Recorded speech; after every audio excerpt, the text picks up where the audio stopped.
Rule था कि अगर कोई एयरपोर्ट बिजनेस में नहीं था तो वो इन एयरपोर्ट्स को ले नहीं सकता था। इस रूल को हिंदुस्तान की सरकार ने बदला। किसी ने भी बनाया हो रूल था, किसी ने भी बनाया हो रूल था। रूल बनाया किसने बात नहीं है, रूल बदला किसने बात है। रूल बदला गया,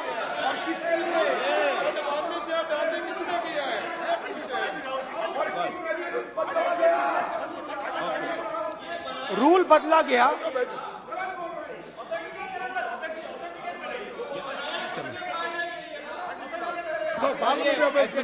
करेगा क्या सर? आप रूल को बदला गया। सर बोलने दीजिए।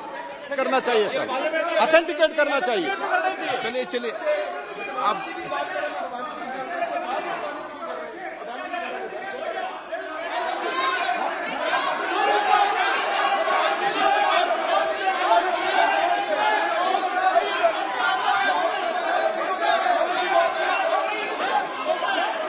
रूल बदला गया सर, स्पीकर सर।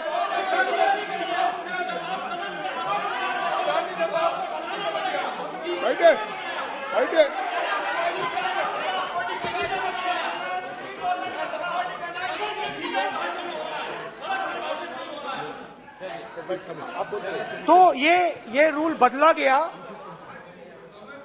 उस समय मीडिया में इसके बारे में चर्चा हुई थी। रूल बदला गया और अदानी जी को 6 एयरपोर्ट्स दिए गए। उसके बाद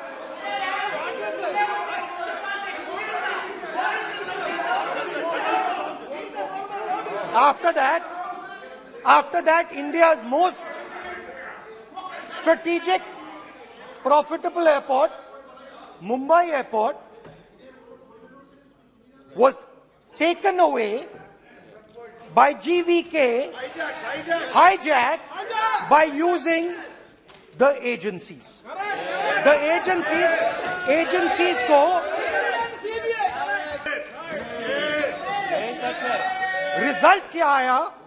रिजल्ट आया कि एयरपोर्ट्स में आज अदानी जी 24% हिंदुस्तान की एयर ट्रैफिक को अपने एयरपोर्ट से निकालते हैं और 31% एयर फ्रेट उनके एयरपोर्ट्स में से निकलता है। तो अब आपने जो पिछले स्पीकर थे उन्होंने फॉरेन पॉलिसी की बात की, हम भी फॉरेन पॉलिसी की बात करते हैं। चलिए डिफेंस से शुरू करते हैं। बहुत ऑप्शंस है, आप बताइए कहां से शुरू करें। बिजली, डिफेंस, बहुत ऑप्शंस है। Defence, let us start with defence. अब डिफेंस में अदानी जी का कोई एक्सपीरियंस नहीं था, जीरो एक्सपीरियंस। कल मैंने प्रधानमंत्री को एचएएल में देखा। प्रधानमंत्री जी ने कहा कि गलत आरोप लगाया, मगर रियलिटी तो यह है कि एचएएल का जो कॉन्ट्रैक्ट था 126 हवाई जहाजों का, वो अनिल अंबानी को चला गया। अब देखिए, और ये जो फ्यूचर एंटरप्रेन्योर्स हैं, जो बिजनेस स्कूल हैं, हार्वर्ड यूनिवर्सिटी जैसे स्कूल हैं, इसकी केस स्टडी बनानी चाहिए, शायद बने। How to use government power to build individual businesses, case study.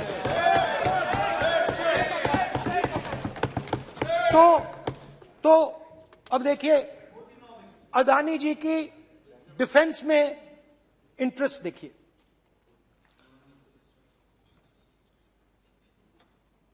Elbit company के साथ हिंदुस्तान में अदानी जी ड्रोन्स बनाते हैं।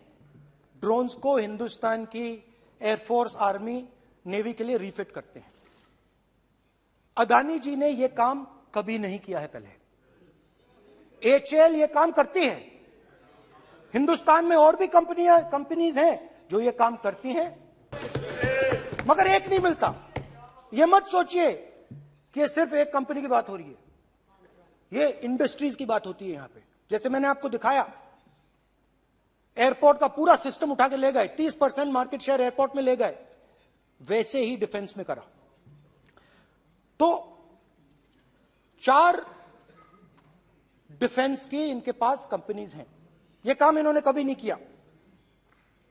स्मॉल आर्म्स, जिसमें टवॉर है जो हमारी स्पेशल फोर्सेस यूज करती है, आर्मी यूज करती है, जिसमें गलील स्नाइपर राइफल है, ये सब अदानी जी बनाते हैं। हाँ, उसमें पेगासस भी है, तो पता नहीं वहां से क्या मतलब, पेगासस कैसे आया, क्या हुआ, किसने दिया। अच्छा, एक और बड़ी इंटरेस्टिंग चीज है, एक कंपनी है अल्फा डिफेंस, जो डिफेंस इलेक्ट्रॉनिक्स का काम करती है, एवियोनिक्स का काम करती है, और बहुत स्ट्रेटेजिक कंपनी है। वो भी अदानी जी के हवाले कर दी गई, अदानी जी ने एक्वायर कर लिया। तो आपने देखा कि एयरपोर्ट्स का बिजनेस 30% मार्केट शेयर, हिंदुस्तान और इजराइल का जो वेपन्स का बिजनेस है 90% उठा के ले गए। अब मैंने आपको इजराइल की बात बताई, ऑस्ट्रेलिया चलते हैं। कोयला ऑस्ट्रेलिया चलिए। ऑस्ट्रेलिया में अदानी जी जाके, नहीं क्यों, आप तो डिबेट करना चाहते थे, आप ही तो डिबेट करना चाहते थे। आपने बोला था कोई भी विषय पे डिबेट हो, तो हो गया अब डिबेट। अब क्यों डर रहे हो डिबेट से? अब क्यों डर रहे हो डिबेट से? क्यों डर रहे हो? जब हमने जेपीसी की मांग की, आपने बोला सदन में उठाओ। अब क्यों डर रहे हो? अब क्यों डर रहे हो? अब क्यों डर रहे हो? आप चर्चा से क्यों डर रहे हो? चर्चा से डर रहे हो आप। कुछ दिन पहले ये हिंडनबर्ग रिपोर्ट आई,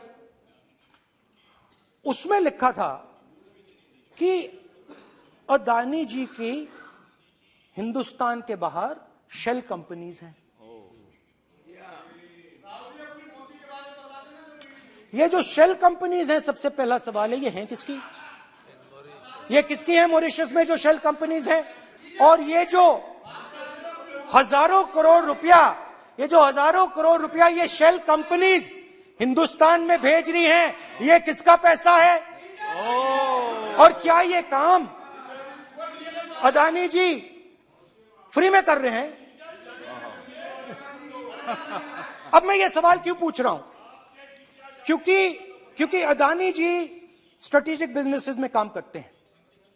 अदानी जी हिंदुस्तान के पोर्ट्स को डोमिनेट करते हैं, अदानी जी हिंदुस्तान के एयरपोर्ट्स को डोमिनेट करते हैं, और जैसे मैंने कहा, अदानी जी हिंदुस्तान की डिफेंस इंडस्ट्री में बहुत जरूरी रोल प्ले करते हैं। तो मेरा पहला एक छोटा सा सवाल है कि जो शेल कंपनीज हैं, इनके बारे में हिंदुस्तान की सरकार ने कोई सवाल नहीं उठाया कि ये कौन लोग हैं, ये किनकी कंपनीज हैं? ये स्ट्रेटेजिक मामला है, पोर्ट्स का मामला है, एयरपोर्ट्स का मामला है, डिफेंस का मामला है, और जो कंपनी इन स्ट्रेटेजिक एरियाज में काम कर रही है उनके बारे में आपको मालूम ही नहीं। ये नेशनल सिक्योरिटी का मुद्दा है, आपको मालूम ही नहीं कि ये शेल कंपनीज किसकी हैं, कितना पैसा आ रहा है, किसका पैसा आ रहा है। तो एक बहुत बड़ा सवाल है, ये पैसा किसका है, ये शेल कंपनीज किसकी हैं, और ये हिंदुस्तान की सरकार की जिम्मेदारी है ये पता लगाना ये किसकी शेल कंपनीज हैं और ये किसका पैसा अंदर आ रहा है। अदानी जी ने बीजेपी को पिछले 20 साल में कितने पैसे दिए हैं?